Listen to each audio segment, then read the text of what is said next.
welcome back. This is Charlotte's Web. We're doing chapter 3. Actually, it's the second time because the first time I did it, I wasn't happy with it. So we're going to try it again. Chapter 3 is Escape. The barn was very large. It was very old. It smelled of hay and it smelled of manure. It smelled of the perspiration of tired horses and the wonderful sweet breath of patient cows. It often had a sort of peaceful smell, as though nothing bad could happen ever again in the world. It smelled of grain and of harness dressing and of axle grease and of rubber boots and of new rope. And whenever the cat was given a fish head to eat, the barn would smell of fish. But mostly it smelled of hay, for there was always hay in the great loft up overhead, and there was always hay being pitched down to the cows and the horses and the sheep. The barn was pleasantly warm in winter when the animals spent most of their time indoors, and it was pleasantly cool in the summer when the big doors stood wide open to the breeze. The barn had stalls on the main floor for the workhorses, tie-ups for the main floor on the main floor for the cows, a sheepfold down below for the sheep, a pig pen down below for Wilbur, and it was full of all sorts of things that you could find in barns. Ladders, grindstones, pitchforks, monkey wrenches, scythes, lawnmowers, snow shovels, axe handles, milk pails, water buckets, empty grain sacks, and rusty rat traps. It was the kind of barn that swallows like to build their nests in. It was the kind of barn that children like to play in. And the whole thing was owned by Fern's uncle, Mr. Homer L. Zuckerman. Wilbur's new home was in the lower part of the barn, directly underneath the cows. Mr. Zuckerman knew that a manure pile is a good place to keep a young pig. Pigs need warmth, and it was warm and comfortable down there in the barn cellar on the south side. Fern came almost every day to visit him. She found an old milking stool that had been discarded, and she placed the stool in the sheepfold next to Wilbur's pen. Here she sat quietly during the long afternoons, thinking and listening and watching Wilbur. The sheep soon got to know her and trust her. So did the geese, who lived with the sheep. All the animals trusted her. She was so quiet and friendly. Mr. Zuckerman did not allow her to take Wilbur out, and he did not allow her to go into the pig pen. But he told Fern that she could sit on the stool and watch Wilbur as long as she wanted to. It made her happy just to be near the pig, and it made Wilbur happy to know she was sitting there right outside his pen. But he never had any fun. No walks, no rides, no swims. One afternoon in June, when Wilbur was almost 2 months old, he wandered out into his small yard outside the barn. Fern had not arrived for her usual visit. Wilbur stood in the sun feeling lonely and bored.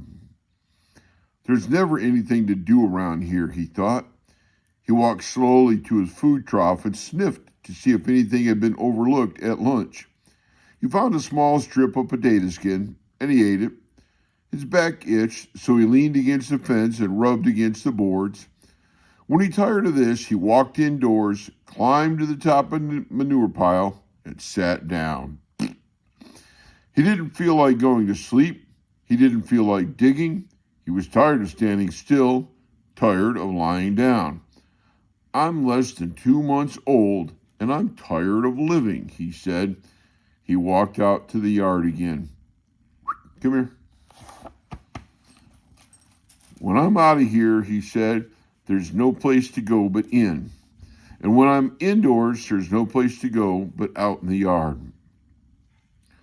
That's where you're wrong, my friend, said a voice. Wilbur looked through the fence and That's where you're wrong, my friend, said a voice. Wilbur looked through the fence and saw the goose standing there. You don't have to stay in that dirty little yard, said the goose, who talked rather fast. One of the boards is loose. Push on it. Push on it, and come on out. "What?" said Wilbur. "Say it slower." At the risk of repeating myself," said the goose, "I suggest you come on out. It's wonderful out here." "Did you say a board was loose?" That I did," said the goose. Wilbur walked up to the fence and saw that the goose was right. One board was loose. He put his head down, shut his eyes, and pushed. The board gave way. In a minute, he had squeezed through the fence and was standing in the long grass outside his yard. The goose chuckled. "How does it feel to be free?" she asked. She got a deep voice for a goose, doesn't she? "I like it," said Wilbur. "That is, I guess I like it." Actually, Wilbur felt queer to be outside his fence with nothing between him and the big world. "Where do you think I'd better go?" Anywhere you like," said the goose. "Go down through the orchard, root up the sod, go down through the garden, dig up the radishes, root up everything, eat grass, look for corn, look for oats, run all over, skip and dance, jump and prance, go down through the orchard and stroll in the woods. The world is a wonderful place when you're young." "I can see that," replied Wilbur.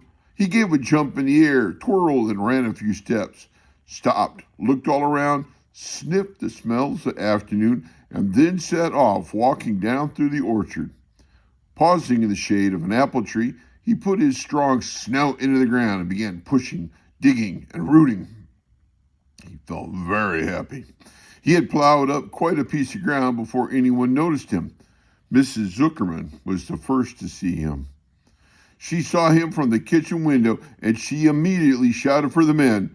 "Homer!" she cried. "Pigs out! Lurvy! Pigs out! Homer! Lurvy! Pigs out! He's down there under the apple tree." "Now the trouble starts," thought Wilbur. "Now I'll catch it." The goose heard the racket, and she too started hollering. "Run, run, run, downhill, make for the woods, she shouted to Wilbur. "They'll never catch you in the woods." The cocker spaniel heard the commotion, and he ran out from the barn to join the chase. Mr. Zuckerman heard, and he came out the machine shed where he was mending a tool.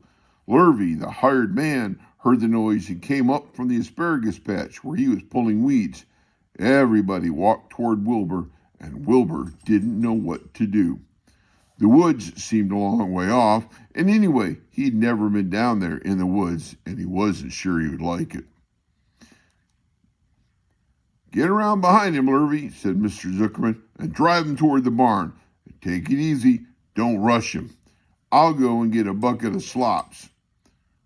The news of Wilbur's escape spread rapidly among the animals of the place. Whenever any creature broke loose on Zuckerman's farm, the event was of great interest to the others. The goose shouted to the nearest cow that Wilbur was free, and soon all the cows knew. Then one of the cows told one of the sheep, and soon all the sheep knew. The lambs learned about it from their mothers. The horses in the stalls in the barn picked up their ears when they heard the goose hollering, and soon the horses had caught on to what was happening. "Wilbur's out," they said. Every animal stirred and lifted its head and became excited to know that one of his friends had got free and was no longer penned up or tied fast. Wilbur didn't know what to do or which way to run. It seemed as though everybody was after him. "If this is what it's like to be free," he thought, "I believe I'd rather be penned up in my own yard." The cocker spaniel was sneaking up on him from one side. Lurvy and the hired man was sneaking up on him from the other side. Mrs. Zuckerman stood ready to head him off if he started toward the garden, and now Mr. Zuckerman was coming down toward him carrying a pail. "This is really awful," thought Wilbur. "Why doesn't Fern come?" He began to cry. "Gypsy, come here. Come on, girl. Good girl. You settle down." The goose took command and began to give orders. "Don't just stand there, Wilbur. Dodge about, cried the goose. "Skip around, run toward me, slip in and out. Make for the woods, twist and turn." The cocker spaniel sprang for Wilbur's hind leg. Wilbur jumped and ran. Lurvy reached out and grabbed. Mrs. Zuckerman screamed to Lurvy. The goose cheered for Wilbur. Wilbur dodged between Lurvy's legs. Lurvy missed Wilbur and grabbed the spaniel instead. Nicely done, cried the goose. Try it again, Come here. Come on. Dog's getting help. She's acting like Wilbur. Run downhill, suggested the cows. Run toward me, yelled the gander. Run uphill, cried the sheep. Turn and twist, honked the goose. Jump and dance, cried the rooster. Look out for Lurvy, shouted the cows. Look out for Zuckerman, called the sheep. Listen to me, screamed the goose. Poor Wilbur was dazed and frightened by this hullabaloo. He didn't like being the center of all this fuss. He tried to follow the instructions his friends were giving him, but he couldn't run downhill and uphill at the same time, and he couldn't turn and twist when he was jumping and dancing. He was crying so hard he could barely see anything that was happening. After all, Wilbur was a very young pig, not much more than a baby, really. He wished Fern were there to take him in her arms and comfort him.